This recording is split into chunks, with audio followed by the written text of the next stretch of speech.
오늘은 하나님께 대하여 살아있는 자, 하나님께 대하여 살아있는 자라는 제목으로 하나님 말씀 같이 나누도록 하겠습니다. 세례에는 두 종류가 있습니다. 물 세례가 있고요, 또 성령 세례가 있습니다. 물 세례는 말 그대로 물로 세례를 받는 것입니다. 성령 세례는 성령으로 세례를 받는 것입니다. 물 세례는 사람에 의해서 주어지는 것이고요, 성령 세례는 예수님에 의해서 주어지는 것입니다. 그래서 물 세례는 교회에서 베푸는 것이죠. 근데 교회에서 베풀 때 세례 대상자의 대답을 통해서 그 믿음을 확인하고 주는 거예요. 그런데 그 세례 대상자의 마음까지는 알 수가 없잖아요. 그래서 예수 믿지 않아도 물 세례는 받을 수 있습니다. 그런데 성령 세례는 예수님에 의해서 주어지기 때문에 예수님을 믿는 자만이 성령 세례를 받을 수가 있어요. 예수님은 그 마음의 중심을 다 아시기 때문에 예수님을 믿지 아니하면 성령 세례가 임하지 아니하는 것이죠. 그래서 예수님을 믿는 사람만 성령 세례를 받을 수 있는 것입니다. 그런데 예수님을 믿는 것은요, 오직 성령의 역사로만 예수님을 믿게 되어 있어요. 고린도전서 12장 3절 말씀에 보면 이런 말씀이 있어요. 성령으로 아니하고는 누구든지 예수를 주시라 할 수 없느니라. 성령으로 아니하고는 예수님을 주라고 고백할 수가 없다라는 거예요. 성령의 역사가 임해야지만 예수님을 주님이시라고 고백할 수 있고 예수님을 믿을 수 있는 그러한 은혜가 임한다는 것이죠. 여러분, 그것이 거듭남의 은혜잖아요. 증생의 은혜잖아요. 위로부터 오는 성령의 역사가 임해야지만 마음의 빗장이 열려서 예수님을 믿을 수가 있는 것입니다. 믿어지는 거예요. 예수님의 부활과 예수님의 십자가와 예수님의 부활, 그 십자가의 보혈이 대속의 피임을 믿어지는 거예요. 예. 그래서 예수님을 믿게 되고 예수님을 나의 주 나의 하나님으로 고백하게 되고 영접하게 되는 놀라운 역사가 성령의 역사에 의해서 임하는데, 이 역사가 임할 때 동시적으로 임하는 것이 무엇이냐면 성령 세례라는 거예요. 그래서 성령 세례를 받은 사람은 거듭난 자고 거듭난 자는 성령 세례가 동시에 임한 자가 되는 것입니다. 그래서 성령 세례를 받은 자는 구원받은 자고 하나님의 자녀인 것입니다. 그렇다면 구원받은 증표가 무엇입니까? 내가 성령 받았다라는 증표가 무엇입니까? 여러분, 보이지 않는 성령의 세례를 우리가 어떤 것으로 확인할 수 있고 확신할 수 있습니까? 성경은 신한 고백에 있다라고 증거하고 있어요. 로마서에 보면 이런 말씀이 있습니다. 내가 만일 내 입으로 예수를 주로 시인하며 또 하나님께서 그를 죽은 자 가운데서 살리신 것을 내 마음에 믿으면 구원을 받으리라. 사람이 마음으로 믿어 의에 이르고 입으로 시인하여 구원에 이르느니라. 믿으시면 아멘. 그러니까 우리가 구원받았다는 증거는 다른 것에 있는 것이 아니라 우리가 마음으로 예수님을 주님이라고 믿느냐는 거예요. 그리고 예수님께서 우리를 위해서 십자가에 죽으셨다는 사실을 믿느냐는 거예요. 그리고 성경에서 예언한 대로 예수님이 죽으시고 사흘 만에 부활하셨다는 것을 믿느냐는 거예요. 그 믿음이 있으면 마음으로 믿고 그것을 우리가 고백할 수 있는 자가 된다면 이미 구원을 받은 자라는 것입니다. 믿으시면 아멘. 이미 성령 세례를 받은 사람들은 예수님을 믿게 된 것이죠. 그것이 바로 구원받은 증표요, 성령 세례 받은 증표인 것입니다. 그러므로 구원은 무엇과 연결되어 있냐면 성령 세례하고 연결되어 있어요. 관련되어 있고. 그런데 이 가톨릭 같은 경우는 이제 천주교에서는 어떻게 가르치냐면 중생은 물 세례를 통해서 임한다라고 가르침을 주고 있어요. 그러니까 물 세례를 받아야 중생을 받는다라고 가르치고 있는 것입니다. 그러니까 중생의 은혜가 물 속에서 전달된다고 가르쳐요. 그런데 여러분, 성경을 보시면 성경은 중생한 자들이 성령 세례를 받는다라고 증거하고 있어요. 그 대표적인 예가 이제 고넬료예요. 고넬료. 이방인 백부장 고넬료. 하나님의 성령에 이끌려서 베드로가 그 이방인 백부장 고넬료의 초청을 받아서 고넬료 집에 가게 됩니다. 그렇죠? 고넬료 집에 가서 고넬료에게 복음을 전해요. 복음을 전했는데 그때 성령의 역사가 임하는 것이죠. 복음 가운데 하나님의 성령의 역사가 임해서 어떠한 역사가 임하냐면 베드로가 이렇게 고백을 합니다. 이 사람들이 우리와 같이 성령을 받았으니 이미 성령을 받았다는 거예요. 그렇죠? 누가 능히 물로 세례를 베품을 그 말이요. 예. 이미 성령을 받아서 예수 그리스도를 믿고 영접하게 되는 놀라운 역사가 그 가운데 임하는 것을 베드로가 보게 된 거예요. 그래서 이들에게 세례를 베푸는 것을 어찌 금할 수 있겠느냐 하면서 세례를 베푸는 거예요. 그 기록이 사도행전에 나와 있는 것입니다. 그래서 베드로가 고넬료와 그 온 집안의 사람들에게 세례를 베풀게 됩니다. 또한 사도행전 16장에 보면 빌립보 간수의 그러한 이야기가 나와요. 빌립보 간수도 그 바울과 실라가 감옥에 갇혀 있는데 여러 가지 우여곡절 속에서 결국 바울과 실라에 의해서 그 목숨을 건지잖아요. 그랬더니 초청하게 되거든요. 제가 어찌하여야 구원을 받을 수 있겠습니까? 그랬더니 바울이 그런 말씀을 주시잖아요. 복음을 전하자. 주 예수를 믿으라. 그리하면 너와 내 집이 구원을 받으리라. 예. 그래서 복음을 받게 되고 믿게 되는 것이죠. 성경은 보니까 그 후에 간수와 온 가족들이 다 세례를 받게 되었다라고 증거하고 있어요. 여러분, 물세례를 통해서 중생이 임하는 것이 아니라 예수님을 믿고 고백한 자가 물세례를 받는 것입니다. 구원은 물세례가 아니라 성령 세례를 통해서 임하게 되는 것입니다. 그렇다면 물세례가 불필요한 것일까요? 우리 오늘도 2부 예배 때 이제 세례가 있는데 물세례지 않습니까? 세례는 불필요한 것일까요? 그렇지 않다라는 거예요. 물세례는 물세례 나름대로의 의미가 있는 거예요. 물세례는 믿음으로 성령 세례를 받은 자에게 주어지는 외적인 증표예요. 내가 하나님의 자녀가 될 때는 상징적인 증표가 임을 받는 게 무엇이냐면 이 물세례인 것입니다. 마치 이런 거하고 같아요. 물세례는 결혼식을 올린 부부가 지금은 이제 주민센터라고 해서 옛날에 동사무소였지 않습니까? 이 동사무소에 가서 혼인신고를 하는 거하고 똑같은 거예요. 저도 결혼을 했습니다. 결혼을 했는데 결혼하고 나서 신인이 아니라 뭐죠?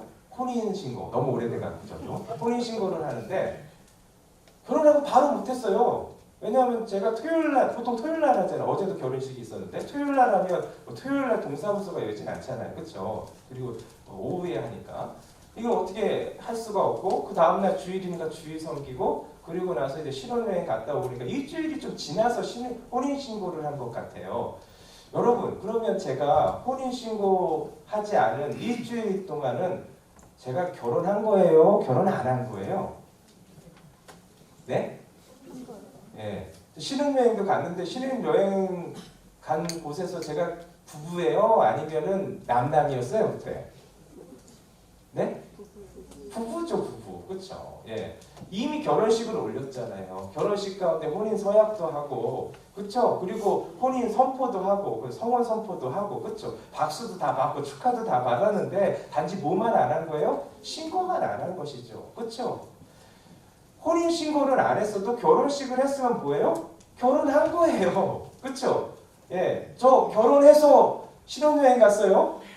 네, 결혼하기 전에 신혼여행 간 게 아니에요. 결혼하고 신혼여행 간 거예요. 네, 결혼한 부부가 된 것이죠. 다만 신고를 하지 않은 거예요. 그런데 신고를 왜 해요? 신고를 해야지 누구에게나 우리가 부부라는 것을 알릴 수 있잖아요. 그렇죠? 아니면 뭐 사진도 보여줘야 되고 뭐 여러 가지 증거를 대야 되고 그런데 신고를 하면 우리 신고했다는 거 그거만 딱 보여주면 끝이잖아요. 그냥. 그렇죠? 물세례는 뭐냐면 혼인신고하는 거 똑같은 거예요. 성령세례는 뭐냐면 이미 예수님을 믿음으로 말미암아 예수님과 결혼한 거예요. 혼인한 거예요. 물세례는 동사무소 가서 혼인신고하는 거 똑같은 거. 그래서 중요한 거예요. 예. 그렇다면 오늘 이 시간에 세례가 무엇인지를 좀 잠깐 우리가 한번 생각해 보았으면 좋겠어요. 이게 굉장히 중요해요. 도대체 그럼 세례가 어떤 의미를 가지고 이 세례를 받았다라는 것이 하나님께서 우리에게 어떤 약속이 주어지는 것인지 오늘 이 말씀을 통해서 본문을 통해서 한번 확인함을 통해서 하나님이 주시는 놀라운 귀한 약속을 우리의 가슴 가운데 심는 귀하고 복된 시간 되시기를 예수님의 이름으로 축원드립니다. 오늘 본문에 보면 첫 번째로 보면은 세례는 그리스도 안으로 들어가는 것이라고 말씀하고 있어요. 그리스도 안으로 들어가는 것. 3절 말씀을 같이 한번 읽어보겠습니다. 3절 말씀 시작. 무릇 그리스도 예수와 합하여 세례를 받은 우리는 그의 죽으심과 합하여 세례를 받은 줄을 알지 못하느냐. 여러분 바울이 세례를 받을 때 그리스도 예수와 합하여 세례를 받았다고 하고 있어요. 합하여 세례를 받았다. 그래서 이것을 우리는 연합했다라고 우리가 말하고 있습니다. 그러니까 우리가 받은 세례는 무엇이냐면 그리스도와 합하는 것이고 연합하게 되는 것을 말하는 것입니다. 여기서 그리스도와 합하여라고 할 때 합하여라는 것은 사실은 헬라어로 성경이 쓰여졌잖아요. 로마서 성경이 이 합하여라는 그 단어는 헬라어로 에이스라는 단어가 쓰여서 전치사인데 사실은 영어로 말하면 into예요. into가 우리가 해석할 때 합하여라고 해석한 거예요. into라는 단어의 의미가 무엇이냐면 여러분 영어로 in하고 into라는 게 있어요. 같은 뭐 비슷하잖아요. in도 있고 into 사실 뭐 안에 뭐 또 안으로 뭐 이렇게 번역할 수가 있는데 in이라는 것은 무엇이냐면 위치를 나타내는 거예요. 위치. 어디에? 그러니까 박스 안에 있는 위치를 말하는 거예요. 예를 들어서 영어로 말하면 영어로 해도 되나? 뭐, My money is in my pocket 일 수 있잖아요. 그럼 내 돈이 내 주머니 안에 있는 것이죠. 위치에 있는 것이죠. 그렇죠? into는 뭐냐면 움직임을 나타내는 거예요. 들어가는 것이죠. 그래서 뭐 이런 거 같아요. I went into my room 할 수 있어요. 내가 내 방 안으로 들어갔다라는 거예요. 그렇죠? 내 방 안으로 그러니까 into는 뭐냐면 안으로 들어가는 걸 말하는 거예요. 오늘 합하여라는 거, 연합하다라는 의미가 뭐냐면 세례는 뭐냐면 연합하는 것인데 합하는 것인데 그리스도와 합하고 연합한다라는 게 세례인데 그 세례의 원래 의미는 뭐냐면 안으로 들어가는 거예요. 어디 안으로 들어가는 거예요? 그리스도 안으로 들어가는 거예요. 연합한다라는 의미 뭐냐면 그리스도 안으로 들어간다라는 거예요. 그 연합했다라는 건 뭐예요? 세례를 받았다라는 건 뭐예요? 이미 그리스도 안으로 들어갔다라는 거예요. 여러분 세례를 받았다는 것은 무엇이냐면 세례를 받는다. 성령 세례가 입에서 예수 그리스도 성령의 역사로 말미암아 예수 그리스도를 믿는다라는 것은 무엇이냐면 내가 예수 그리스도 안으로 들어간다라는 거예요. 그리고 세례를 받았다는 건 뭐냐면 내가 예수님을 믿는다라는 건 뭐냐면 이미 내가 그리스도 예수 안으로 들어갔다라는 거예요. 내가 예수 밖에 있는 것이 아니라 예수님과 친해서 예수님 가까이에 머무는 것이 아니라 내가 예수 안으로 이미 들어갔다라는 거예요. 할렐루야. 여러분 우리 모두가 예수 그리스도를 믿는다면은 이미 우리가 어떻게 해요? 예수 안으로 들어간 사람이 됐다라는 거예요. 그게 세례 받았다라는 것입니다. 여러분 세례를 받는다는 게 연합하고 합한다라는 것이 다른 것이 아니라 그 안에 이미 들어갔다라는 거예요. 그게 연합한다라는 의미입니다. 그러면 우리가 세례를 받는다는 두 번째 의미가 무엇이냐는 거예요. 두 번째 의미는 그리스도의 죽음과 부활 안으로 들어갔다는 것입니다. 우리 4절에서 5절 말씀을 같이 한번 보겠습니다. 4절에서 5절 말씀 시작. 그러므로 우리가 그의 죽으심과 합하여 세례를 받음으로 그와 함께 장사되었나니 이는 아버지의 영광으로 말미암아 그리스도를 죽은 자 가운데서 살리심과 같이 우리로 또한 새 생명 가운데서 행하게 하려 함이라. 만일 우리가 그의 죽으심과 같은 모양으로 연합한 자가 되었으면 또한 그의 부활과 같은 모양으로 연합한 자가 되리라. 그의 죽으심과 합하여 어떻게 했다고요? 세례를 받았다고 했어요. 그렇죠? 여러분, 세례는 그리스도 안으로 들어가는 거라고 했어요. 이미 세례를 받았다는 것은 무엇이냐면 이미 예수 그리스도 안에 들어갔다라는 거예요. 우리가. 그게 합하고 연합한다라는 거예요. 그러면 우리가 그리스도 안에 들어갔다는 의미는 무엇이냐면 그리스도의 죽음 안으로 들어갔다라는 거예요. 그리고 그리스도의 부활 안으로 들어갔다라는 거예요. 그래서 오늘 본문에 보니까 4절에 보니까 그의 죽으심과 합했다고 했어요. 그의 죽으심과, 그러니까 우리가 예수 그리스도가 2000년 전에 십자가에서 죽으셨는데 그 죽으심이 우리가 세례를 받을 때 그 안으로 들어갔다는, 예수 안에 들어갔다는 것은 우리가 그 죽음 안으로 들어갔다는 거예요. 2000년 전에 예수님께 십자가에서 죽으실 때에 지금 2000년 후의 일이지만 지금 내가 예수를 믿으면 2000년 전에 예수님이 십자가에서 죽으신 그 죽음 안으로 내가 들어간다라는, 그게 세례를 받는다는 거고 연합한다는 의미라는 겁니다. 내가 죽지 않았어요. 그렇죠? 그런데 예수님이 죽은 죽음이 나의 죽음이 된다는 거예요. 왜냐하면 내가 그 안으로 들어갔기 때문에. 이게 세례예요, 세례. 두 번째로 부활이에요. 그리스도의 부활 안으로 들어간다고 했어요. 그리스도의 부활 안으로 들어가, 예수님이 죽으셨어요. 그리고 사망의 권세 아래 갇히셨어요. 근데 그것으로 끝나신 것이 아니라 예언하신 그대로, 성경의 약속 그대로 사흘 만에 죽음의 권세를 무너뜨리시고 부활하셨어요. 다시 살아나셨어요. 예수님이 부활하실 때 그 부활 안으로 내가 들어간 사건이 무엇이냐? 세례라는 거예요. 세례.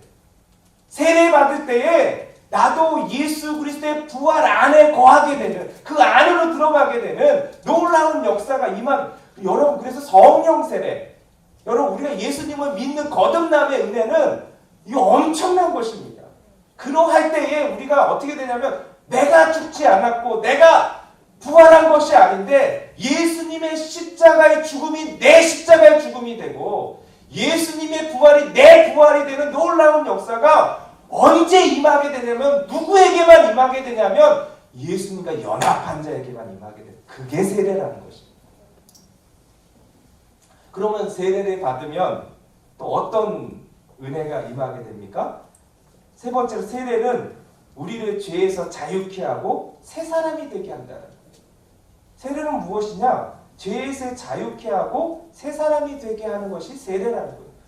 우리가 예수님의 죽음 안으로 들어가고 부활 안으로 들어간다는 게 어떤 의미인가? 6절에서 9절 말씀을 같이 한번 보겠습니다. 6절에서 9절 말씀 시작. 우리가 알거니와 우리의 옛사람이 예수와 함께 십자가에 못 박힌 것은 죄의 몸이 죽어 다시는 우리가 죄에게 종노릇하지 아니하려 함이니 이는 죽은 자가 죄에서 벗어나 의롭다 하심을 얻었습니다. 만일 우리가 그리스도와 함께 죽었으면 또한 그와 함께 살 줄을 믿노니 이는 그리스도께 죽은 자 가운데서 살아나셨음에 다시 죽지 아니하시고 사망이 다시 그를 주장하지 못할 줄을 알미로다.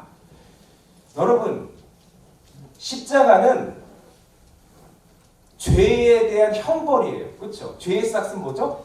사망이에요. 사망. 그렇죠? 그래서 십자가는 뭐냐면 죄에 대한 형벌이에요.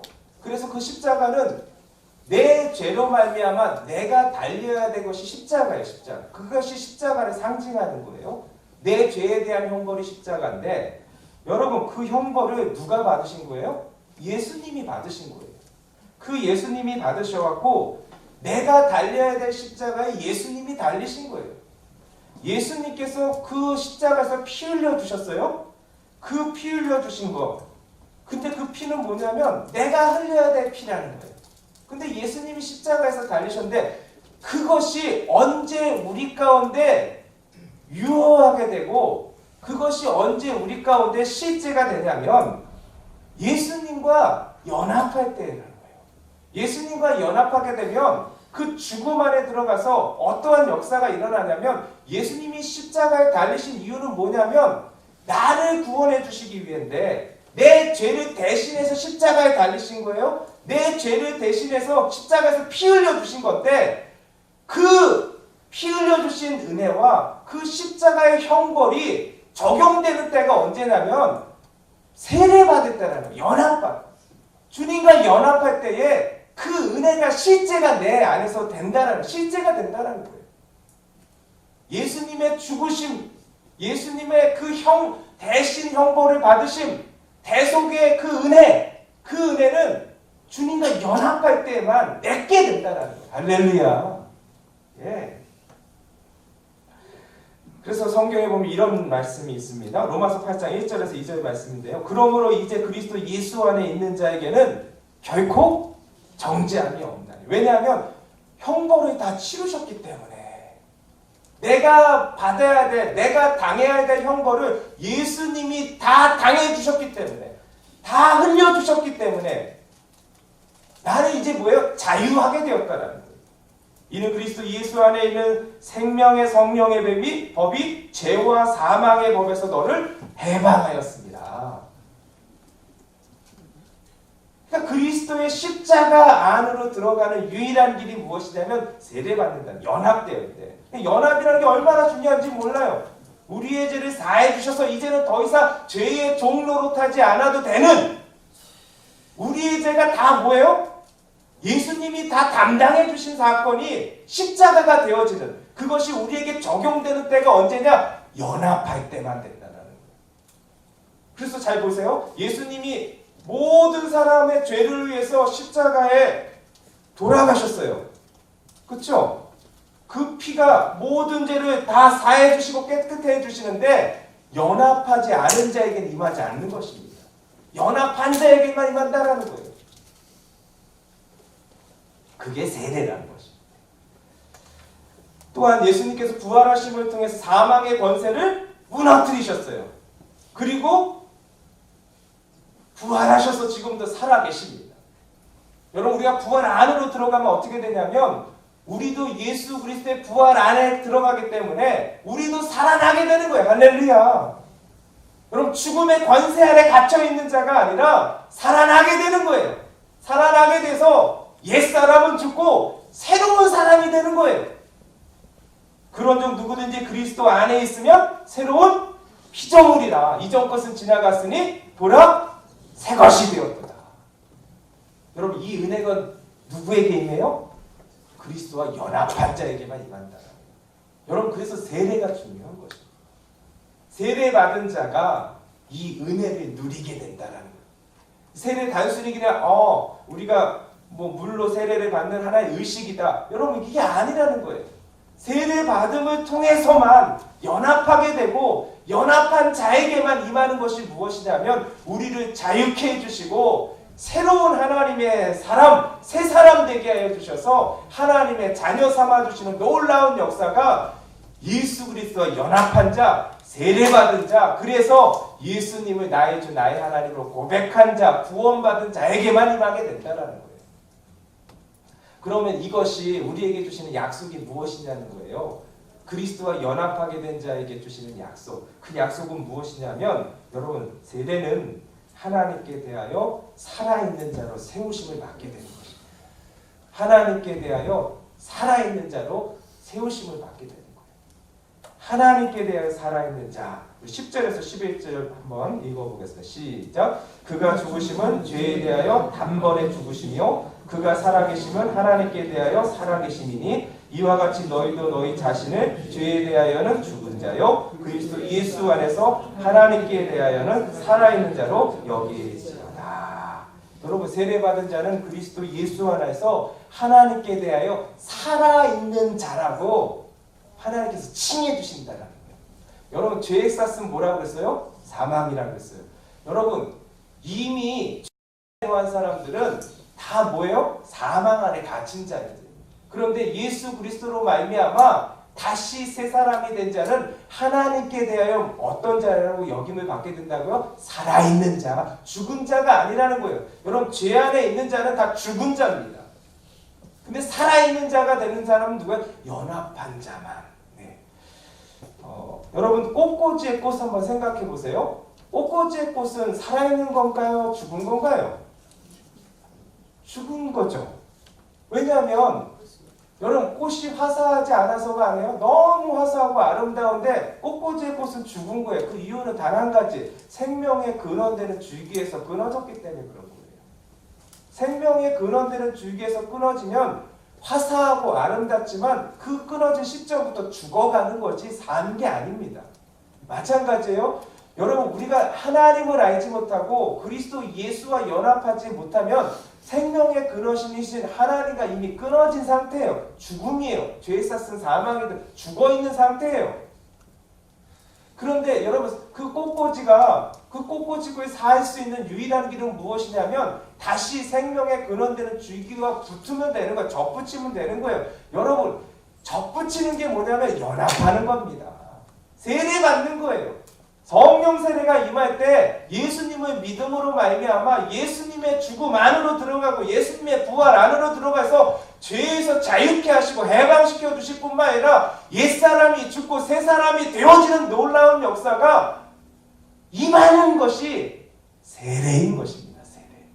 여러분, 그러면 그러한 살아있는 자로 여김을 받는 자에게 주시는 하나님의 약속이 무엇입니까? 우리 안에 누가 계시다라는 거예요? 예수님이 계시다라는 거예요. 이제 나 혼자가 아니라는 거예요. 나 혼자가 아니라 우리 안에 누가 계시다라는 거예요? 예수님, 내가 그 안에 들어가고 그분이 내 안에 거하신 연합, 하나 되었다라는 거예요. 그래서 나 혼자가 아니에요. 나 혼자가 아니라 내 안에 주님이 계시다라는 것은 무엇을 우리에게 약속하시냐면 여러분, 승리를 약속하시는 것입니다. 승리. 우리가 이 땅에 두 발을 내딛고 살지만 이 땅 가운데서 하나님이 주시는 승리를 맛볼 수 있는 여러분 약속이 주어진 거예요. 예수님이 이런 말씀을 하셨습니다. 세상에서는 너희가 환난을 당하나 담대하라. 내가 세상을 이기었노라. 여러분, 세상을 이기신 예수님이 우리 안에 계시는 거예요. 사망의 권세도 무너뜨리신 예수님이 우리 안에 계시는 거예요. 그 예수님이 어떤 분이십니까? 한 번 닫으면 열 자가 없고 한 번 열면 닫을 자가 없는 다윗의 열쇠를 가지신 이가 바로 예수님이에요. 그분과 우리가 함께하는 거예요. 그분이 내 안에 계시는 거예요. 여러분, 그럼 뭐가 문제겠습니까? 나는 약할 수 있어요. 그럼 내 안에 주님은 약하지 않습니다. 나는 답이 없을 수 있어요. 그러나 내 안에 있는 주님은 답이 없지 않아요. 나는 길이 없을 수 있어요. 그러나 내 안에 있는 주님은 길이 없지 않아요. 왜요? 그분은 하나님이시기 때문에요.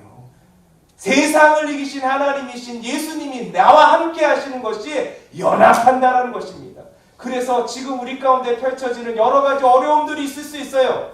여러분, 장애물들이 있을 수 있어요. 말 못할 사정이 있을 수도 있어요. 그러나 나는 감당할 수 없지만 여러분, 우리는 이미 예수님과 연합했기 때문에, 합했기 때문에 그분 안에 거하기만 한다면 승리는 내 것인 것입니다. 그래서 우리 찬양이 있잖아요. 승리는 내 것일세. 승리는 내 것일세. 구세주의 보혈로서 승리는 내 것일세. 여러분, 오늘도 내 안에 계신 예수님, 세상을 이미 이기신 예수님, 그 예수님의 보혈을 의지하며 그분을 붙들고 그분과 함께 동행하기만 한다면, 예수님의 말씀에 순종하기만 한다면 내가 길이 없어도 길 대신 예수님이 나를 인도하시는 것을 경험하게 될 것입니다. 내가 답이 없어도 그 답을 열어주시는 예수님을 만나게 되는 것입니다. 여러분, 때로는 우리의 상황 가운데 예기치 않은 홍해와 같은 장애물을 만날 수도 있어요. 또는 여러분, 우리의 삶 가운데 여러분 정말 감당하기 힘든 여러분 넘사벽과 같은 그러한 골리앗을 우리가 만날 수도 있어요. 그러나 나는 이길 수 없어요. 나는 홍해를 가를 수도 없어요. 내 안에 계신 하나님이신 예수님은 홍해를 가르시는 분이십니다. 내 안에 계신 예수님은 골리앗을 무너뜨리시는 분이십니다. 그 예수님이 나와 함께 하시고 나와 연합하는 놀라운 역사가 세례에 있는 것입니다. 그래서 예수님을 믿는 자는 이 세례를 받은 거예요. 그리고 오늘 우리 교회는 그 세례를 베푸게 됩니다. 여러분, 오늘도 우리는 다 예수님을 믿으십니다. 믿으시면 아멘. 그러면 약속하신 것이 있어요. 그건 뭐냐면 하나님께 대하여 살아있는 자라는 것입니다. 오늘도 살아있는 자입니다. 어제만이 아니라 오늘도 살아있는 자고 내일도 살아있는 자고 하나님이 주신 약속, 그 약속은 승리입니다. 내게 능력 주시는 자 안에서 내가 모든 것을 할 수 있느니라. 이 고백은 이 승리의 약속을 믿는 자들에게 주시는 하나님의 말씀입니다. 오늘도 이 말씀이 우리 가운데 임하는 귀하고 복된 하루 그리고 그러한 한 주간 되시기를 예수님의 이름으로 축원드립니다.